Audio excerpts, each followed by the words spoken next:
Second Chronicles chapter 10. Israel rebels against Rehoboam. Rehoboam went to Shechem, for all the Israelites had gone there to make him king. When Jeroboam, son of Nebat, heard this, he was in Egypt, where he had fled from King Solomon. He returned from Egypt, so they sent for Jeroboam, and he and all Israel went to Rehoboam and said to him, "Your father put a heavy yoke on us, but now lighten the harsh labor and the heavy yoke he put on us, and we will serve you." Rehoboam answered, "Come back to me in 3 days." So the people went away. Then King Rehoboam consulted the elders who had served his father Solomon during his lifetime. "How would you advise me to answer these people?" he asked. They replied, "If you will be kind to these people and please them and give them a favorable answer, they will always be your servants."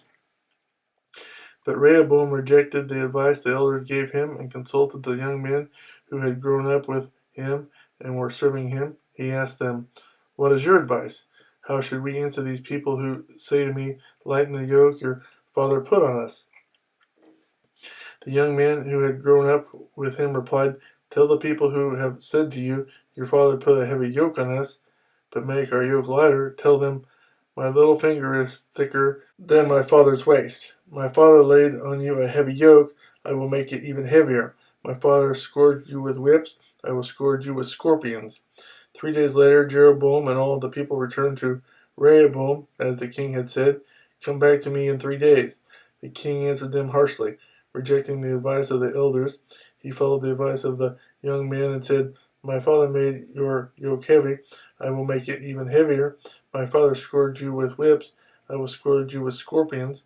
So the king did not listen to the people, for this turn of events was from God, to fulfill the word of the Lord had spoken to Jeroboam, son of Nebat, through Ahijah the Shilonite. When all Israel saw that the king refused to listen to them, they answered the king, "What share do we have in David? What part in Jesse's son? To your tents, O Israel. Look after your own house, O David."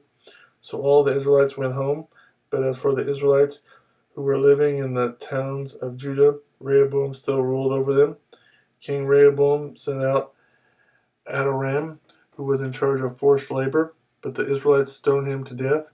King Rehoboam, however, managed to get into his chariot and escape to Jerusalem. So Israel has been in rebellion against the house of David to this day.